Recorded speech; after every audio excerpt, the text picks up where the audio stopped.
Hello नमस्कार दोस्तों। कैसे हो आप सब लोग।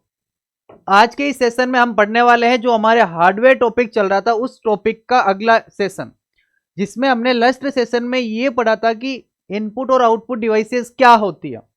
इसके बाद में जो हार्डवेयर में तीसरा पॉइंट और अंतिम पॉइंट जो हमारा बचता है, उस पॉइंट में हम पढ़ने वाले आज स्टोरेज डिवाइसेस। कौन सी डिवाइसेस? Storage devices. उन स्टोरेज डिवाइसेस में आज हम ये पढ़ने वाले हैं कि कंप्यूटर किस मेमोरी को कैसे एक्सेस करता है, यानी कौन सी मेमोरी कंप्यूटर के सबसे पास में होती है, किस मेमोरी को कैसे एक्सेस करना होता है, क्या होता है रैम, क्या होता है रोम, या क्या होता है हार्ड डिस्क, पेन ड्राइव क्या होता है। ये सारी चीजें आज हम हमारे इस सेशन में पढ़ने वाले हैं। अगर हम बात करें हमारे हार्डवेयर की, किसकी?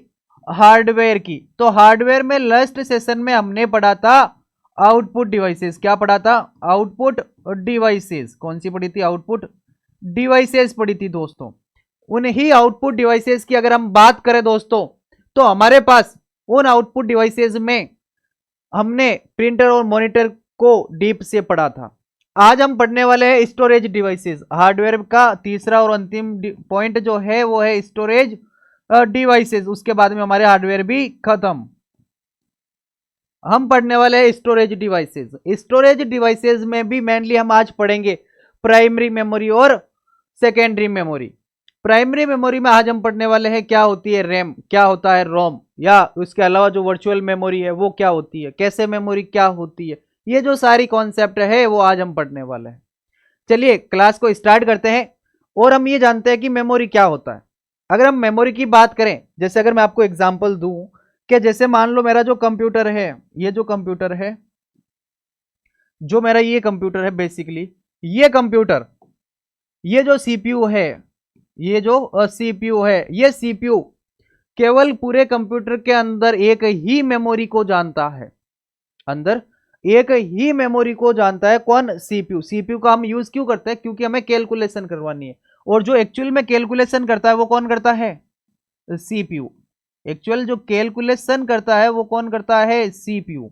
आगे हम सीपीयू को भी पढ़ेंगे कि इनमें अर्थमेटिक लॉजिक यूनिट क्या होता है वगैरह। हमने बेसिक जो हमने इंट्रोडक्शन दिया था कंप्यूटर का उसमें तो पढ़ा, लेकिन हम एक बार और से इसको पढ़ेंगे जिसमें हम ये देखेंगे कौन से रजिस्टर कैसे काम करते हैं, कहाँ से डाटा किस फॉर्म में आता है, क्या होता है एग्जीक्यूट, क्या होता है फेच, वो सारे हम एक बार और से पढ़ेंगे। बट अभी ये ध्यान रखो कि हमारे पास में जो एक्चुअल डाटा होता है उस पर प्रोसेस कौन करता है? सीपीयू करता है दोस्तों। कौन करता है? सीपीयू करता है दोस्तों। अगर हम इसी सीपीयू की बात करें तो इसके अंदर हमारे पास में तीन कंपोनेंट मेनली होते हैं। एक कंपोनेंट का मतलब होता है एएलयू, एक कंपोनेंट का मतलब होता है सीयू, और एक कंपोनेंट का मतलब होता है रजिस्टर। अगर हम इनकी बात और करें तो हमारे पास में जो एएलयू होता है वो हमारे पास में एक्चुअल में कैलकुलेशन करता है, सीयू डाटा को उठाता है, और रजिस्टर इंटरमीडिएट मेमोरी होती है। कौन सी मेमोरी होती है? इंटरमीडिएट मेमोरी होती है दोस्तों। अगर मैं ये बोलूं कि हमारे पास में जो सीपीयू है वो एक्चुअल डाटा किसके द्वारा करवाता है? एएलयू के द्वारा। अब जब इनको डाटा चाहिए तो ये सीयू लेकर आता है, और इंटरमीडिएट जो रजिस्टर मेमोरी होती है उसका हम यूज करते हैं। इस रजिस्टर मेमोरी को भी हम पढ़ने वाले हैं कि क्या होती है रजिस्टर मेमोरी। अगर हम बात करें कि ये जो सीयू है ये डाटा कहां से उठाता है, किस मेमोरी से उठाता है, तो अगर हम ये बात करें कि हमारा जो डाटा है बेसिकली, हमारा जो भी डाटा है बेसिकली वो उठाया जाता है रैम से। यानी ये जो सीयू भाई साहब है ये बस जानते किसको है? रैम को ही जानते हैं, रैम के अलावा किसी को नहीं जानते, किसी को नहीं जानते। ये बस जानते हैं रैम को। किसको? रैम को। ये हमारी रैम क्या है? ये हमारी रैम है। और ये जो रैम है बेसिकली इस रैम को कौन जानता है? सीयू। सीयू किसको जानता है? इस रैम को। रैम के अलावा ये किसी को नहीं जानता। किसको जानता है? ओनली एंड ओनली रैम को जानता है। जो सीयू भाई साहब है ये भाई साहब केवल रैम को जानते हैं, रैम के अलावा किसी को नहीं जानते पूरे कंप्यूटर में। और जब सीयू को डाटा उठाना होता है तो वो उठाते हैं रैम से, रैम के अलावा कहीं से नहीं उठाते क्योंकि किसी और को जानते ही नहीं है। अगर हम बात करें कि अगर इनमें दोनों में डाटा को ट्रांसफर करना है बट हमारा डाटा रैम में नहीं होता, रैम में हमारा डाटा नहीं होता है, वो डाटा एक्चुअली में होता है हमारा सेकेंडरी डिवाइस में, जैसे हमारी हार्ड डिस्क, हमारा पेन ड्राइव। जैसे हमें कोई मूवी देखनी है, हमें कोई मूवी देखनी है तो उस मूवी को हम पेन ड्राइव में लेकर आते हैं, फिर हम उस मूवी को सीपीयू से कनेक्ट करने के बाद में, कंप्यूटर से कनेक्ट करने के बाद में उस मूवी को हम चलाते हैं, फिर वो रैम में जाती है। तो बेसिकली इसी रैम से कनेक्ट जो होते हैं हमारे पास में, वो हो सकते क्या, सेकेंडरी स्टोरेज, जहां से डाटा लाया भी जाता है और जहां पर डाटा ले जाया भी जाता है वापस। यानी जो हमारे पास में होता है कौन, सेकेंडरी स्टोरेज, वहां से डाटा लाया भी जाता है और वापस ले जाया भी जाता है। अगर इसी की बात करें, इसी को बोलते हैं सेकेंडरी स्टोरेज। कौन सा स्टोरेज, सेकेंडरी स्टोरेज। क्लियर है दोस्तों, यहां से डाटा हम ला भी सकते हैं, वापस ले जा भी सकते हैं, यानी सेकेंडरी स्टोरेज में डाटा डाल सकते हैं, डाटा ला सकते हैं। कहां से, रैम से। कहां से, रैम से दोस्तों। यानी कि जो सीपीयू होता है वो रैम से कनेक्टेड होता है, रैम को जानता है, रैम के अलावा किसी और को नहीं जानता। अगर मैं बात करूं, हमारे पास में जो रैम है उससे कनेक्ट होती है हमारी मेमोरी। कौन सी मेमोरी, सेकेंडरी मेमोरी। रैम से ही कनेक्ट होते हैं हमारे आईओ डिवाइसेस। कौन से डिवाइसेस, आईओ डिवाइसेस। कौन से डिवाइसेस, आईओ डिवाइसेस। क्लियर है यहां तक दोस्तों। जब हम कोई भी डाटा जब चलाते हैं तो वो बेसिकली सबसे पहला रैम में आना जरूरी होता है। यानी कुछ फैक्ट जो आपको एक बार से देख लेने चाहिए कि अगर मैं बात करूं किसकी, अगर मैं बात करूं रैम की, तो रैम, अगर हमें कुछ कंप्यूटर में डाटा चलाना है, अगर कुछ एग्जीक्यूशन करना है, कुछ भी डाटा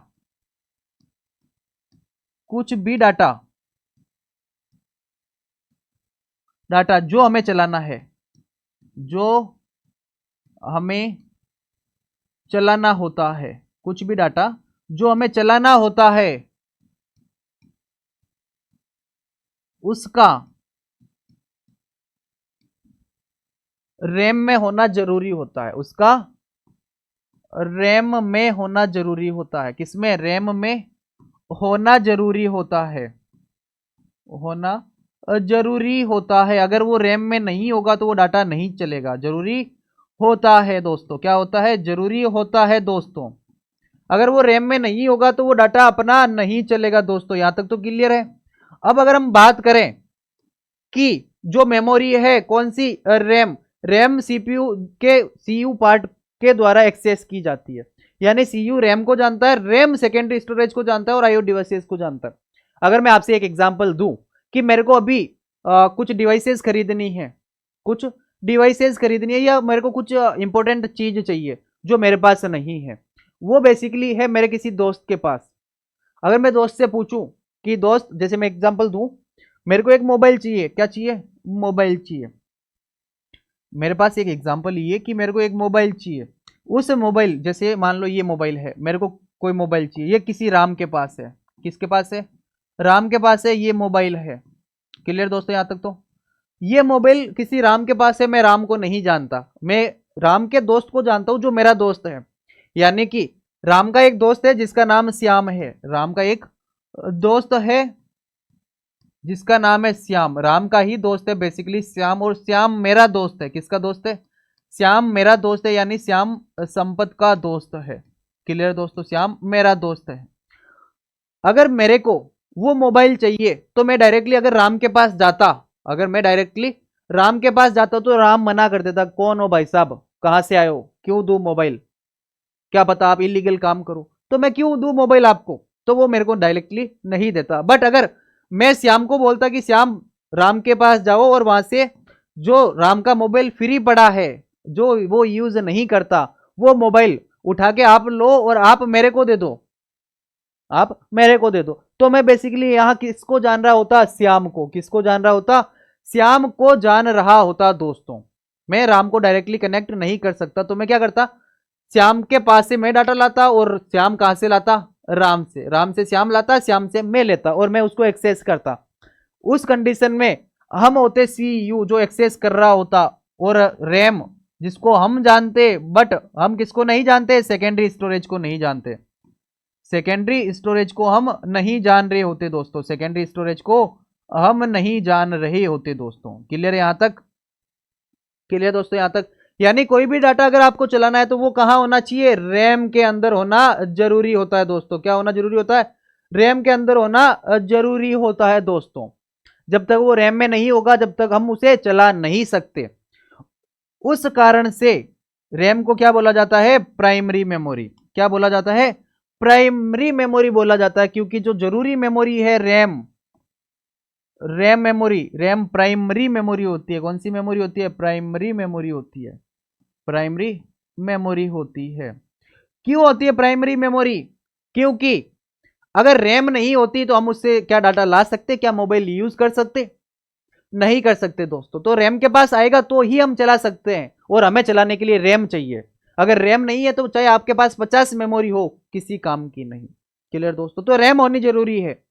अगर हम रैम का और देखें तो हमारे पास जो रैम रहती है, जो मेमोरी रहती है, सबसे पहले अगर हम मेमोरी की बात करें कि मेमोरी क्या होता है, तो मेमोरी एक लेबल होता है किसका? डाटा या इंफॉर्मेशन का, जहां हमने स्टोर कर रखी है। यानी कोई एक ऐसी डिवाइस जिसमें हमारा डाटा है, और उस डाटा का जो लेबल है, क्या नाम से जानते हैं हम उसे? मेमोरी नाम से जानते हैं दोस्तों। Computer memory is divided into small parts which we call cells. क्या बोल सकते हैं हम उन्हें? छोटे छोटे भागों में विभाजित होती है, उसको हम बाइट्स भी बोल सकते हैं। क्या बोल सकते हैं? बाइट्स। क्लियर दोस्तों? अगर हम बात करें उन बाइट्स में, एक्चुअली में क्या होता है? बाइनरी डाटा होता है। मेमोरी में अल्टीमेटली फाइनली क्या होता है? 0 और 1 की फॉर्मेट में सारा डाटा होता है। क्लियर दोस्तों? यानी फाइनली लास्ट में हमें क्या मिलता है? 0 या 1 दोस्तों। अगर हम और बात करें कि हमारे पास टोटल मेमोरी कितनी होती है, तो अभी हमने ये चर्चा की थी कि एक सीपीयू के पास मेमोरी होती है जिसको हम रजिस्टर बोलते हैं। एक मेमोरी हमारे पास में होती है रैम, एक मेमोरी होती है हमारे पास में सेकेंडरी मेमोरी। क्लियर दोस्तों? यहां तक 3 टाइप की हमने मेमोरी देख ली। अगर हम बात करें उसके अलावा, तो रजिस्टर के अलावा एक कैश मेमोरी भी होती है, उसको आज हम पढ़ेंगे। प्राइमरी मेमोरी जिसको हम रैम बोलते हैं, सेकेंडरी मेमोरी जिसमें हमने अभी देखा कि जो सेकेंडरी मेमोरी है वहां से डाटा रैम में जाता है। हमने बेसिकली इतना ही पढ़ा अभी तक। अगर हम सबसे पहले स्टार्ट करते हैं प्राइमरी मेमोरी की, तो प्राइमरी मेमोरी वो मेमोरी होती है जो किसको जानती है? सीयू को जानती है। किसको जानती है? सीयू को जानती है। उसके अलावा आईओ को भी यही जानती है। और इसके अलावा अगर हम बात करें तो सेकेंडरी स्टोरेज को भी यही जानती है। किसको जानती है? सेकेंडरी स्टोरेज को भी यही जानती है दोस्तों। इसके अलावा अगर मैं बात करूं कि जो प्राइमरी मेमोरी है जिसके बिना कंप्यूटर चल ही नहीं सकता दोस्तों, क्या नहीं हो सकता? प्राइमरी मेमोरी के बिना कंप्यूटर चल ही नहीं सकता दोस्तों। यहां तक क्लियर है दोस्तों? अगर मैं बात करूं कैसे मेमोरी की, तो जो कैसे मेमोरी है दोस्तों हमारी, वो कैसे मेमोरी हमारी जो मेन मेमोरी है, उस मेमोरी में से जो डाटा बार बार हम यूज करते हैं सीपीयू के द्वारा, उस सीपीयू में जो डाटा हम बार बार यूज करते हैं, उस डाटा को होल्ड करने के लिए कौन सी मेमोरी यूज लेते हैं? कैसे मेमोरी। कौन सी मेमोरी? कैसे मेमोरी दोस्तों। एक बार हम सबसे पहले प्राइमरी मेमोरी पढ़ते हैं, उसके बाद में इन दोनों मेमोरी को हम देख लेंगे। क्लियर है? अगर मैं पढ़ता हूं सबसे पहले प्राइमरी मेमोरी, कौन सी मेमोरी? Primary memory. तो प्राइमरी मेमोरी की अगर हम बात करें कि जो मेमोरी होती है उसमें जो डाटा होता है बेसिकली, वो डाटा 0 या 1 की फॉर्मेट में होता है। और उसी डाटा को जब हम होल्ड करते हैं, तो डाटा की अगर मान लो क्वांटिटी ज्यादा है, यानी डाटा ज्यादा है, तो उसको हम मेजर कैसे करेंगे? कैसे हम जानेंगे कि कितना डाटा है मेमोरी के अंदर? तो अगर हम उस डाटा को जानने की कोशिश करते हैं, तो हमारे पास में सबसे छोटी जो यूनिट होती है वो होती है बिट। अभी हमने जस्ट बात की थी बिट, यानी कि या तो 0 या 1, यही हमने बात की थी। इस बिट से बड़ी हमने पहले देख रखी है कि निबल होती है। क्या होती है? सबसे पहले तो अगर हम बात करें कि इसके बाद में हमारे पास में क्या होती है, सबसे पहली होती है बिट, यानी कि 0 या 1, 0 या 1। इस बिट के बाद में हमारे पास में बिट को मिलाने के बाद में अगर हमने 4 बिट मिलाए, यानी कि जब आपके पास में 0 या 1 है, जब आपने इनको 4 बना लिया, यानी या तो 4 0 या 4 0 1 का कॉम्बिनेशन, या चारों 1, कुछ भी हो सकता है। चारों 1 भी हो सकता है, चारों 0 भी हो सकता है, चारों 1 0 का कॉम्बिनेशन भी हो सकता है। अगर 4 बिट है आपके पास टोटल, तो इसको बोलेंगे निबल। क्या बोलेंगे दोस्तों? निबल। क्या बोलेंगे दोस्तों? निबल। क्लियर है यहां तक दोस्तों? उसको क्या बोलेंगे? निबल बोलेंगे दोस्तों। और एक निबल में 4 बिट होते हैं, और 2 निबल मिलकर एक बाइट बनती है। यानी कि अगर हमने इनको 8 कर दिया, तो ये क्या बन जाएंगे? बाइट। क्या बन जाएंगे? बाइट दोस्तों। अगर 8 बिट होंगे तो बाइट, और 8 बिट को अगर हम डिवाइड करें, तो हमारे पास में इसमें टोटल कितने निबल होते हैं? एक निबल तो इधर वाला, एक निबल इधर वाला, यानी 1 निबल ये और 1 निबल भी यही। तो यानी एक बाइट में 2 निबल भी हो सकते हैं। यानी 2 निबल बोलो आप, चाहे 8 बिट बोलो, वो एक बाइट होता है। क्या होता है? एक बाइट होता है दोस्तों। एक बाइट में 2 निबल भी बोल सकते हो, या एक बाइट में 8 बिट भी बोल सकते हो। अगर मैं और बात करूं बाइट से जस्ट बड़ी, तो बाइट से जस्ट बड़ी हमारे पास में आती है किलो बाइट। क्या आती है, किलोबाइट, जिसमें होता है हमारे पास में 1024 बाइट्स, 1024 हमारे पास में उसमें क्या होती है, बाइट्स होती है दोस्तों। अगर मैं और बात करूं कि बाइट से जस्ट बड़ी केबी, केबी से जस्ट बड़ी एमबी, इनमें सबसे में देखना यही कॉमन मिलेगा कि सब में 1024, ये सब में कॉमन मिलेगा। इसीलिए आपको यही याद होना चाहिए कि किससे बड़ी कौन सी है।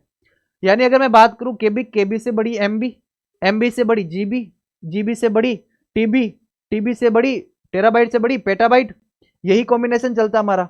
यानी किलोबाइट से बड़ी एमबी, एमबी से बड़ी जीबी, जीबी से बड़ी टीबी, टीबी से बड़ी पीबी, पीबी मतलब पेंटाबाइट, फिर एक्साबाइट, फिर जेटाबाइट, फिर योटाबाइट, फिर ब्रुंटोबाइट और फिर जियोपोबाइट।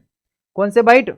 अगर हमारे ऑप्शन में ये मिले सबसे बड़ी तो ये दोनों ऑप्शन नहीं मिलेंगे, या ये मिली तो इससे सारे छोटे ऑप्शन मिलेंगे। ये भी पूछ सकता है सबसे बड़ी कौन सी होती है, तो जियोपोबाइट। कौन सी बाइट? जियोपोबाइट। क्लियर दोस्तों? हमसे इनमें ये क्वेश्चन पूछा जा सकता है कि 1 जियोपोबाइट में कितने पेंटाबाइट होते हैं, कितने एक्साबाइट होते हैं, कितने जोटाबाइट होते हैं, या हमसे ये पूछ लेगा कि कौन सी सबसे बड़ी है, कौन सी सबसे छोटी है। दोस्तों हमसे वैसे भी क्वेश्चन पूछे जा सकते हैं। अगर हम बात करें और इनमें, तो हमारे पास जो टोटल कंप्यूटर की मेमोरी रहती है, बेसिकली वो कंप्यूटर की मेमोरी एक तो इंटरनल हो सकती है, जो कंप्यूटर के अंदर लगी होती है, जो प्राइमरी मेमोरी हम उनको डिवाइड करते हैं। अगर हम बात करें एक्सटर्नल, जो सेकेंडरी मेमोरी होती है, उसको एक्सटर्नल भी बोल सकते हैं। इंटरनल मतलब जो प्राइमरीज मेमोरीज होती है, जो कंप्यूटर के मदरबोर्ड पर लगी होती है। अगर हम बात करें उनमें, तो उनमें हमारे पास में रैम हो सकता है, रोम हो सकता है, वर्चुअल हो सकता है, कैसे मेमोरी हो सकता है, या सिक्वेंशियल एक्सेस मेमोरी हो सकता है। इन सबको इंटरनल मेमोरी के भी नाम से जानते हैं। अगर हम बात करें एक्सटर्नल मेमोरी की, तो हमारे पास में सॉलिड एसएसडी जिसको बोलते हैं, ऑप्टिकल जो सीडी डीवीडी होता है। क्लियर दोस्तों? अगर हम बात करें मैग्नेटिक की, तो कंप्यूटर के फर्स्ट और सेकंड जनरेशन में बेसिकली जो हम यूज लेते मैग्नेटिक ड्रम और मैग्नेटिक टेप का, वो सारी क्या थी, मैग्नेटिक डिवाइसेस। क्लियर दोस्तों? जो कौन सी एक्सेस थी, सिक्वेंशियल एक्सेस। मैग्नेटिक के साथ में सिक्वेंशियल एक्सेस भी थी वो दोनों। क्लियर यहां तक? अगर मैं ये बात करूं कि हमारे पास में जो मेन मेमोरी है वो कौन सी है, रैम और रोम हमारे पास में मेन मेमोरी है, और उसमें भी रैम के दो टाइप होते हैं, एस रैम और डी रैम। अगर मैं बात करूं रोम के, तो हमारे पास में तीन टाइप अलग से होते हैं, पी रोम, ईपी रोम और डबल ईपी रोम, जिसको हम फ्लैश मेमोरी भी जानते हैं। किसको? डबल ईपी रोम को हम क्या जानते हैं, फ्लैश मेमोरी। कौन सी memory? Flash memory, flash memory.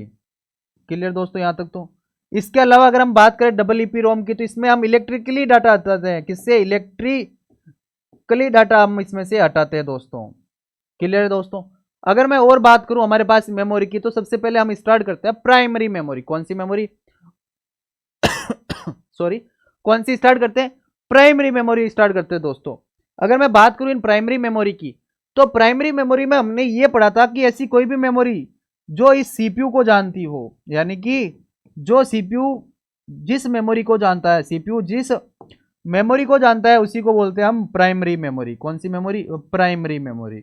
ये प्राइमरी मेमोरी हमारी जो है दो टाइप की हो सकती है। कितने टाइप की हो सकती है? दो टाइप की, यानी या तो रैम हो सकती है या रोम हो सकती है। रैम का मतलब होता है रैंडम एक्सेस मेमोरी, और रोम का मतलब होता है रीड ओनली मेमोरी। ये दो टाइप की हमारे पास में मेमोरी हो सकती है दोस्तों। एक होती है रैंडम एक्सेस मेमोरी, दूसरी होती है रीड ओनली मेमोरी। सबसे पहले हम पढ़ते हैं रैंडम एक्सेस मेमोरी को। रैंडम एक्सेस मेमोरी हमारी क्या होती है, जैसे अगर बात करें हम रीड ओनली मेमोरी की पहले, तो रीड ओनली मेमोरी का मतलब होता है कि कंप्यूटर की वह मेमोरी जो कंप्यूटर स्टार्ट होते वक्त काम ली जाए, जब कंप्यूटर बूट हो रहा हो तब काम ली जाए, जिसके अंदर बायोस होते हैं, पोस्ट होते हैं, बीएसएल जिसके अंदर होता है उसी को हम बोलते हैं रोम। इसी के अंदर होता है हमारे पास में कौन सा? बायोस। इसी के अंदर होता है पोस्ट, इसी के अंदर होता है बीएसएल। ये सारे फैक्टर्स जो है इसमें पढ़ेंगे कि बायोस में क्या है, पोस्ट में क्या है, बीएसएल किसका पार्ट है। क्लियर दोस्तों? अगर हम बात करें सबसे पहले प्राइमरी मेमोरी में भी रैम मेमोरी की, तो रैम मेमोरी कंप्यूटर की वह मेमोरी होती है जिसको हम प्राइमरी मेमोरी के नाम से जानते हैं, जिसको हम डायरेक्टली एक्सेस करते हैं, मतलब सीपीयू डायरेक्टली इसको एक्सेस करता है, इसीलिए हम इसको प्राइमरी मेमोरी बोलते हैं। यानी जब तक डाटा रैम में नहीं होगा, जब तक आप उसको चला नहीं सकते। जैसे अगर मैं बात करूं, जैसे आपको मान लो कोई रैम में, जैसे ऑपरेटिंग सिस्टम को हमने रैम में लोड किया तो हमने उसको बूटिंग बोला। जब तक वो रैम में नहीं आता, जब तक हम उसको नहीं चला पाते। क्लियर दोस्तों। अगर हम बात करें कि जो प्राइमरी मेमोरी होती है हमारे पास में, वो बेसिकली कौन सी होती है, रैम और रोम। अगर मैं इसी की और चर्चा करूं तो हमारे पास में क्या होगा कि जो रैम है, वो रैम जो हमारे पास में रैम है, उसी रैम की अगर मैं बात करूं तो ये जो रैम है, ये रैम हमारे पास में लिमिटेड साइज की होती है, यानी 2 GB 4 GB ऐसे नहीं होती कि 1 TB की आपको रैम मिली। रैम भी लिमिटेड साइज की होती है। रैम सीपीयू के द्वारा डायरेक्टली एक्सेस की जाती है, इसलिए ये थोड़ी फास्ट मेमोरी होती है। किससे कंपैरिजन में, सेकेंडरी मेमोरी के कंपैरिजन में ये थोड़ी फास्ट भी होती है। किसके कंपेयर टू, ये फास्ट होती है किसके कंपेयर में, सेकेंडरी स्टोरेज के कंपेयर में। सेकेंडरी स्टोरेज के कंपेयर में ये फास्ट होती है। किसके कंपेयर में, सेकेंडरी स्टोरेज के कंपेयर में ये फास्ट होती है दोस्तों। अगर मैं आगे बात करूं कि हमारे पास में जो रहता है रैम, वो रैम दिखने में कुछ इस टाइप की होती है। किस टाइप की होती है, कुछ इस टाइप की होती है, जो हम मदरबोर्ड पर लगाते हैं। और मदरबोर्ड पर इस जब मेमोरी को लगाते हैं और जिस स्लॉट में लगाते हैं, उस स्लॉट को बोलते हैं SIMM। क्या बोलते हैं, SIMM, या बोलते हैं dual inline memory module, DIMM। क्या बोल सकते हैं, या तो DIMM या SIMM। क्या बोल सकते हैं, या तो DIMM या SIMM। क्या बोल सकते हैं दोस्तों, DIMM या SIMM। क्या बोल सकते हैं दोस्तों, DIMM या SIMM। SIM और M, DIM और M, यानी single inline memory module, dual inline memory module. Dual inline memory module इसका मतलब क्या होता है, या तो सिंगल या dual. Dual in line memory और मॉड्यूल ये हमारे पास में बेसिकली होते हैं क्या, जहां मेमोरी लगाने के जो स्लॉट होते हैं, जहां रैम लगाई जाती है उसको बोलते हैं SIMM या DIMM। जहां रैम लगाई जाती है, जिस स्लॉट में रैम लगाई जाती है। रैम का पूरा नाम रैंडम एक्सेस मेमोरी होता है। क्या होता है, रैंडम एक्सेस मेमोरी होता है दोस्तों। रैम में जो डाटा होता है बेसिकली, वो डाटा हमारे जो रैम है, जब कंप्यूटर जो चालू रहता है, यानी कि जो रैम का डाटा पड़ा, हमने क्या भी पढ़ा कि जो डाटा चाहिए हमें जो चलाना है, वो रैम के पास होना चाहिए। क्या रैम के पास हमेशा डाटा वही पड़ा रहेगा जो हम एक बार लेकर आ गए? नहीं, ऐसा नहीं होता। अगर वो पड़ा होता तो हमारी जो रैम है वो छोटी है, और जब वो छोटी होती और हम बार बार डाटा लाते, तो वो जो डाटा स्टोर करते हैं हम वहां पर, तो उस कारण से वो डाटा भर जाता वहां, वो मेमोरी भर जाती, और वो मेमोरी भर जाने के बाद में हम उसमें नया डाटा नहीं डाल सकते। तो इसकी एक फैसिलिटी होती है कि जब आपकी लाइट जाएगी, जब आपका कंप्यूटर बंद होगा, तो उस कंडीशन में जो हमारी मेमोरी है रैम, उसका जो डाटा है वो सारा खाली हो जाता है, यानी सारा डाटा पूरा क्लियर हो जाता है दोस्तों। वो होती है रैम, यानी डाटा इसका वोलेटाइल होता है, यानी लाइट गई डाटा फुल से फटाक से फ्री। लाइट गई डाटा गया, लाइट रहेगी जब तक डाटा रहेगा, उसको बोलते हैं वोलेटाइल। वोलेटाइल मतलब लाइट गई और डाटा भी साथ में उसका ले गई। लाइट गई डाटा ले गई, लाइट ही डाटा ले गई थी दोस्तों। आपको ये नहीं पता कौन ले गई थी, लाइट ले गई थी डाटा को। किस में, रैम में। तो इसको क्या बोलते हैं हम दोस्तों, वोलेटाइल मेमोरी बोलते हैं। कौन सी मेमोरी बोलते हैं, वोलेटाइल मेमोरी बोलते हैं। यानी कि डाटा को जब लाइट जाने के बाद में, लाइट जब इलेक्ट्रिसिटी उसमें फेलियर होता है, लाइट ऑफ होती है, उस कंडीशन में डाटा पूरा साफ हो जाता है दोस्तों। उसी को बोलते हैं रैम दोस्तों। क्या बोलते हैं, रैम बोलते हैं दोस्तों। क्लियर है क्या यहां तक? आगे अगर मैं बात करूं मेमोरी की, तो मेमोरी भी रैम हमारे पास में दो टाइप की होती है, एक स्टैटिक रैम, एक डायनेमिक रैम। अगर मैं बात करूं एस रैम की, तो ये स्टैटिक टाइप की होती है, यानी कि इसको रिफ्रेश करने की आवश्यकता कम पड़ती है। रिफ्रेश करने की आवश्यकता कम पड़ती है, रिफ्रेश की आवश्यकता कम पड़ती है दोस्तों, आवश्यकता नहीं होती है। No need to refresh, no need to refresh, no need to refresh दोस्तों, आवश्यकता नहीं होती है दोस्तों, नहीं होती है दोस्तों। मतलब होती है, थोड़ी बहुत होती है, बट इतनी नहीं होती जितनी डी रैम में होती है दोस्तों, जितनी डी रैम में होती है दोस्तों। रिफ्रेश करना पड़ेगा, बट इतनी बार नहीं करना पड़ता जितनी बार डी रैम को करना पड़ता है। डी रैम रिफ्रेश लाइक होती है, यानी कि need to refresh, need to refresh, refresh, वो भी फ्रिक्वेंटली बार बार रिफ्रेश करनी पड़ती है। कौन सी? फ्रिक्वेंटली डाटा रिफ्रेश करनी पड़ती है इसको। क्लियर दोस्तों यहां तक? यानी इसका डाटा आपको बार बार रिफ्रेश करना पड़ेगा, जबकि एसरैम का डाटा बार बार रिफ्रेश करने की आवश्यकता नहीं होती है दोस्तों।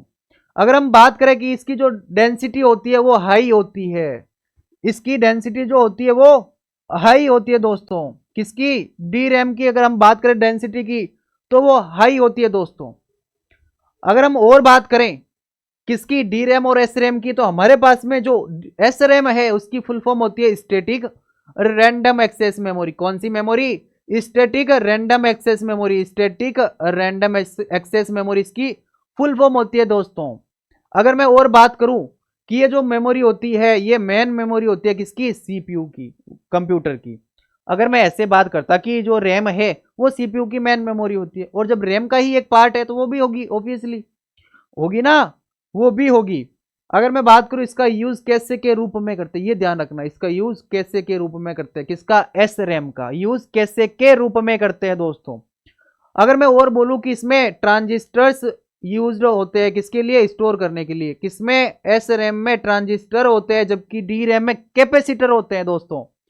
अगर मैं ये बात करता कि डी रैम में क्या होते हैं, डी रैम में क्या होते हैं दोस्तों, तो वहां कैपेसिटर होते हैं। क्या होते हैं? कैपेसिटर होते हैं दोस्तों। क्या होते हैं? कैपेसिटर होते हैं दोस्तों। किसमें? डी रैम में कैपेसिटर होते हैं। अगर मैं बात करता और इसकी, तो इसको रिफ्रेश करने की बार बार आवश्यकता नहीं पड़ती, बार बार आवश्यकता नहीं पड़ती है दोस्तों। इसीलिए ये थोड़ी फास्ट मेमोरी है, बट इस मेमोरी, ये जो मेमोरी है वो थोड़ी महंगी होती है। जो एस रैम है वो महंगी होती है क्योंकि उसका यूज हम कैसे मेमोरी के रूप में करते हैं, और उसको जो रिफ्रेश करने की आवश्यकता होती है वो भी कम होती है दोस्तों, वो भी कम होती है दोस्तों। और अगर मेन बात की और पॉइंट करें तो इसमें यह भी ध्यान रखना कि इसमें ट्रांजिस्टर लगे होते हैं दोस्तों। क्या लगे होते हैं? ट्रांजिस्टर लगे होते हैं दोस्तों। और अगर हम बात करें तो हमारे पास में डी रैम की जब बात की जाए, जब डी रैम की बात की जाए तो हमारे पास डी रैम को बोला जाता है dynamic random access memory. Dynamic random access memory.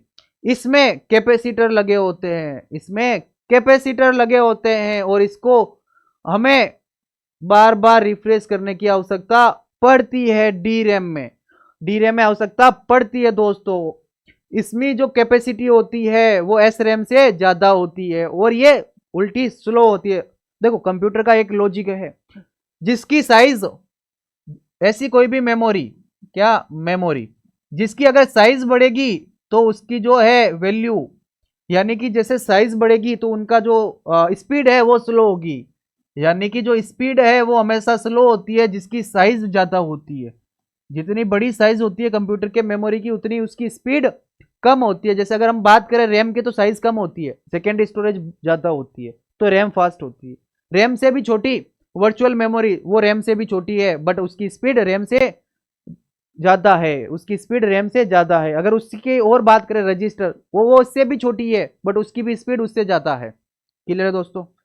अगर मैं बात करूं कि ये जो सस्ती आती है, क्योंकि जो ये है कंप्यूटर ये स्लो होता है, जो ये मेमोरी है वो मेमोरी स्लो होती है as compared to S RAM, और जब स्लो होगी तो उसकी जो वैल्यू है, जो कॉस्ट है, वो भी कम होगी दोस्तों। क्लियर दोस्तों यहां तक? दोस्तों आगे हम बात करते हैं, हमारी जो मेमोरी है उस मेमोरी में आगे जो हमारे पास में रोम आती है। कौन सी आती है? रोम आती है। बेसिकली पहले तो हम ये देख लेते हैं कि रोम होती क्या है। रोम होती क्या है, बेसिकली हम सबसे पहले ये देखें तो हमारे पास में जो रोम होती है, वो रोम जब कंप्यूटर स्टार्ट होता है, हमने ये पढ़ा था अभी कि जब हमें कुछ चलाना होता है, जब सीपीयू को कुछ चलाना होता है तो वो रैम में आना जरूरी होता है। जब सीपीयू को कुछ चलाना होता है तो वो रैम में आना जरूरी होता है। कहाँ आना जरूरी होता है दोस्तों? रैम में आना जरूरी होता है। कहाँ आना जरूरी होता है? रैम में आना जरूरी होता है। ये हमारा रैम। अगर हम ये चाहते हैं कि हमारा कंप्यूटर ऑन हो तो हमारे पास में जो एक सेकेंडरी स्टोरेज होता है, क्या होता है? सेकेंडरी स्टोरेज होता है। इस सेकेंडरी स्टोरेज में जो हमारी मेनली हार्ड डिस्क है, एचडीडी है, उस एचडीडी में हमारे पास एक प्रोग्राम पड़ा होता है जिसको हम बोलते हैं ऑपरेटिंग सिस्टम। क्या बोलते हैं? ऑपरेटिंग सिस्टम बोलते हैं दोस्तों। हमारा जो ऑपरेटिंग सिस्टम होता है वो बेसिकली होता कहां पर है, हार्ड डिस्क के अंदर होता है, सेकेंडरी स्टोरेज के अंदर होता है दोस्तों। बट जब हम बात करते हैं कि जब हमारा ऑपरेटिंग सिस्टम, जब हम कंप्यूटर को ऑन करते हैं, तो जब ऑपरेटिंग सिस्टम चलता है तो उसको रैम में लाना जरूरी होता है। कहां लाना जरूरी होता है, रैम में लाना जरूरी होता है दोस्तों। अब जब रैम में लाना जरूरी होता है तो हम तो क्लिक करते नहीं है, हम थोड़ी बोलते कि रैम में ऑपरेटिंग सिस्टम को लाया जाए, हम ये नहीं बोलते। बट इसको काम करने के लिए पहले से एक और मेमोरी होती है, जिस मेमोरी को हम जानते हैं रोम मेमोरी। ये रोम मेमोरी किससे कनेक्ट होती है, सीपीयू से कनेक्ट होती है। किससे कनेक्ट होती है, सीपीयू से कनेक्ट होती है। कौन सी मेमोरी, रोम। कौन सी मेमोरी, रोम। किससे कनेक्ट होती है, सीपीयू से कनेक्ट होती है। और वो जब कनेक्ट होती है तो वो इंस्ट्रक्शन देती है किसको, सीपीयू को, कि ये जो हार्ड डिस्क है वो हार्ड डिस्क के अंदर से रैम में डाटा लाया जाए। क्लियर दोस्तों, किस में डाटा लाया जाए, रैम में डाटा लाया जाए। और रैम में भी कौन सा डाटा लाया जाए, जो ऑपरेटिंग सिस्टम में है वही लाया जाए। ऑपरेटिंग सिस्टम के अलावा जो भी है उसको नहीं लाया जाए दोस्तों। तो यहां से ये ऑपरेटिंग सिस्टम उठा के ये रैम में लाता है और फिर कंप्यूटर हमारा स्टार्ट होता है दोस्तों। तो जब कंप्यूटर स्टार्ट होता है तो उसको बूटिंग बोलते हैं। बूटिंग मतलब कंप्यूटर को स्टार्ट करना। बूट अपन पहनते हैं, क्या पहनते हैं, बूट। उसी का मतलब होता है एकदम स्टार्ट होके, सच धज के, यानी कि कंप्यूटर को स्टार्ट करना। कंप्यूटर को स्टार्ट करना दोस्तों। किसको स्टार्ट करना, कंप्यूटर को स्टार्ट करना। कंप्यूटर को स्टार्ट करना दोस्तों। क्या करना, स्टार्ट करना। कंप्यूटर को स्टार्ट करना दोस्तों।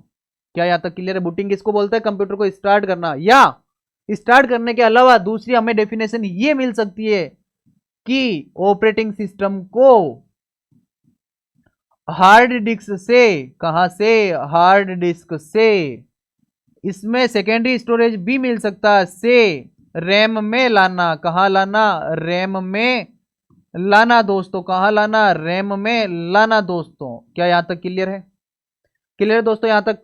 अगर मैं और बात करूं रोम की, तो रोम हमारे पास में बेसिकली रोम के अंदर जो प्रोग्राम होते हैं उनमें मेन प्रोग्राम की अगर हम बात करें तो BIOS, basic input output system, post.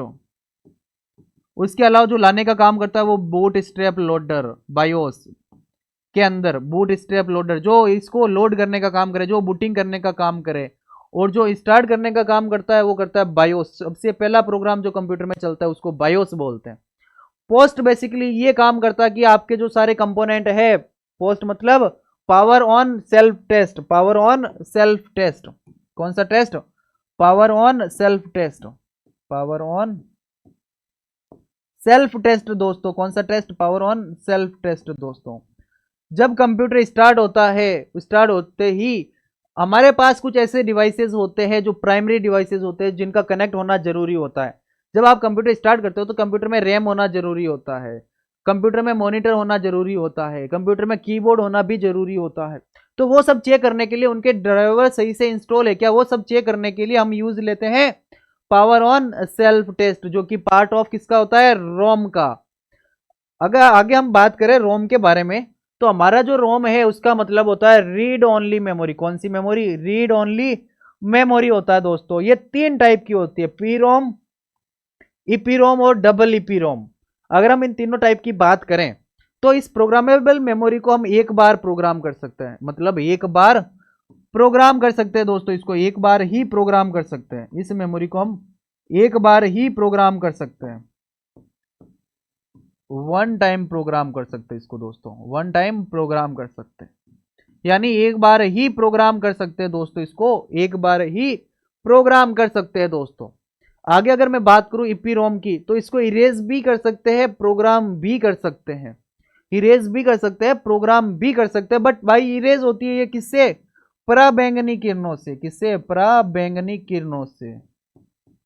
किससे होती है, पराबैंगनी किरणों से, इलेक्ट्रोवायलेंट रे से, पराबैंगनी रे से हम इसको क्या कर सकते हैं दोस्तों, इसको इरेज कर सकते हैं बाई पराबैंगनी किरणें।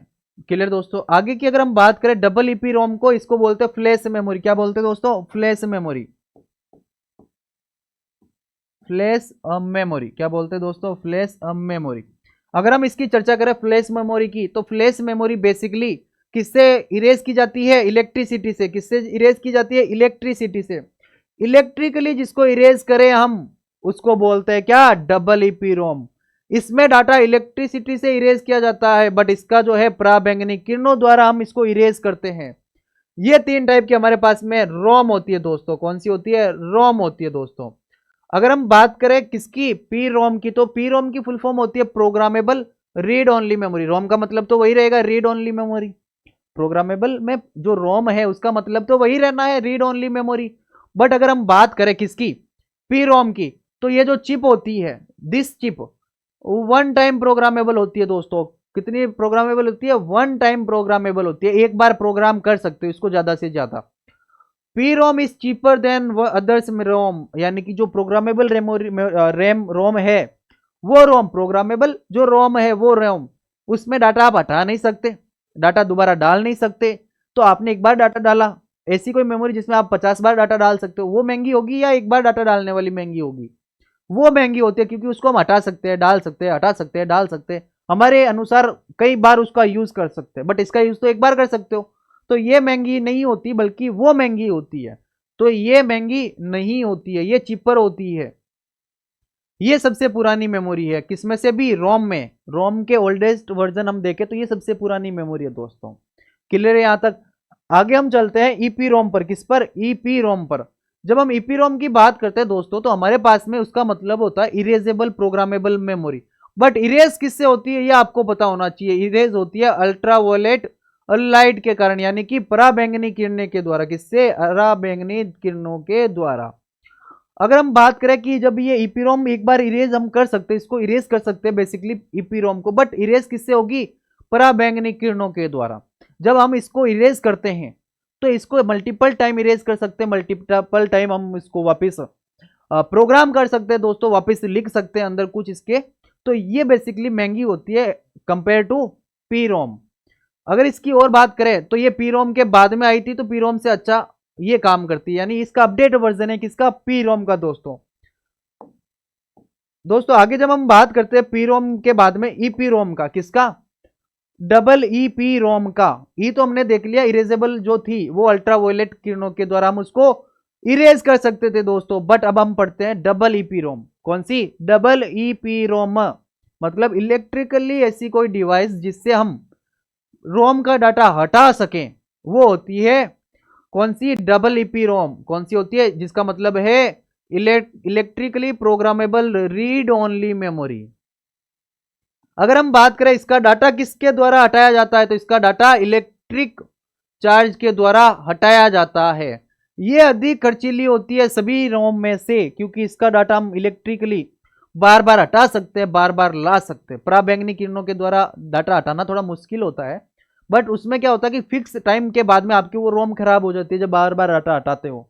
बट डबल ईपी रोम में जब आप इलेक्ट्रिकली डाटा हटाते हो तो उस कंडीशन में इसमें जो डाटा है मल्टीपल टाइम तक हटाया जा सकता है, मल्टीपल टाइम तक लिखा जा सकता है as compare to single EP रोम।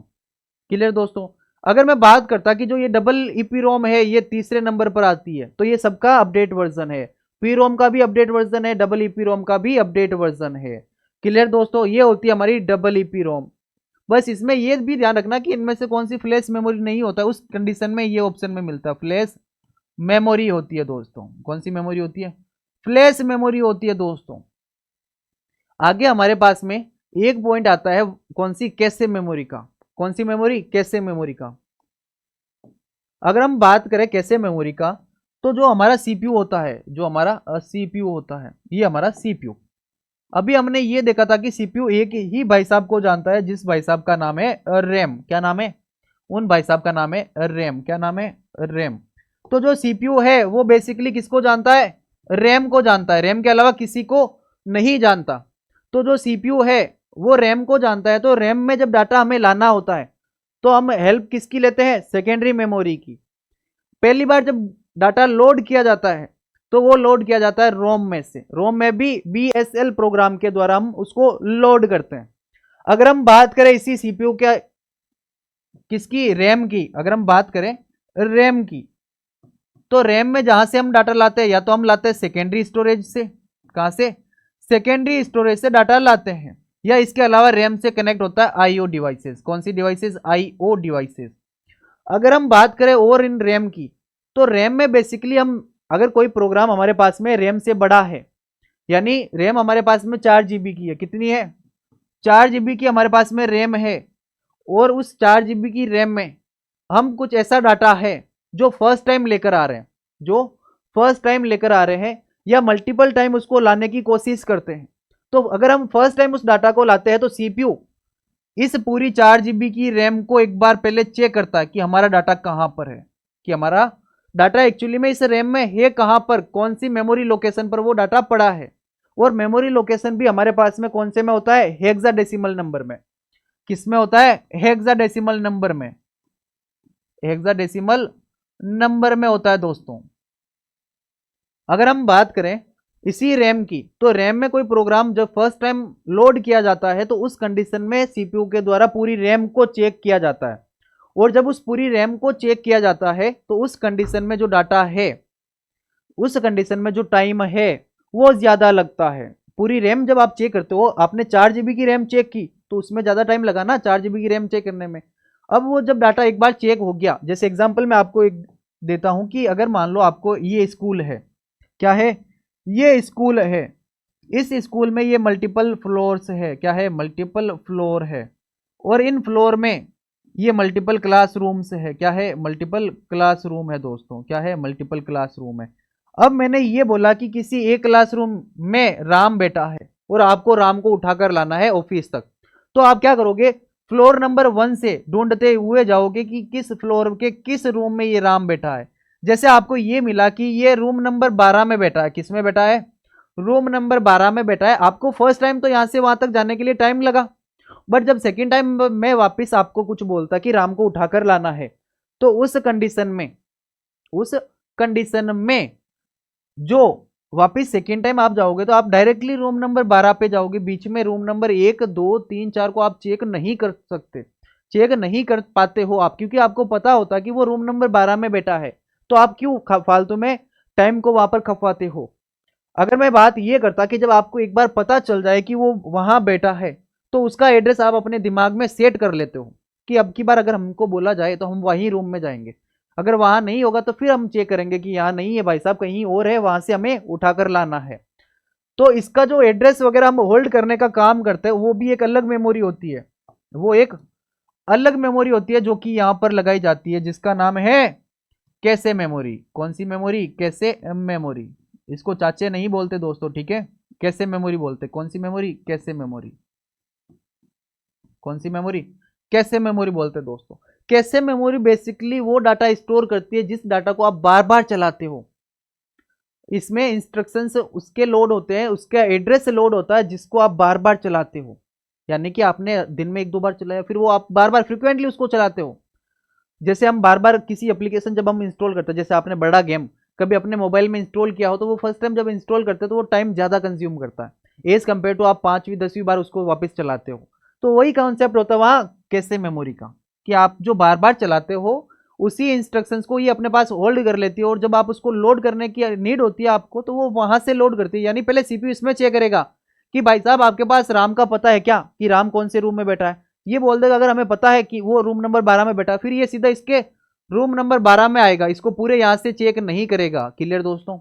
अगर मान लो मैंने इंस्ट्रक्शन इसको ये दिया कि श्याम को उठाकर लाओ, तो श्याम तो इसको पता ही नहीं है, पहले ये इसके पास आएगा कि भाई साहब श्याम है क्या आपके पास, श्याम का एड्रेस है क्या? ये बोलेगा नहीं साहब हमारे पास तो श्याम का एड्रेस नहीं है।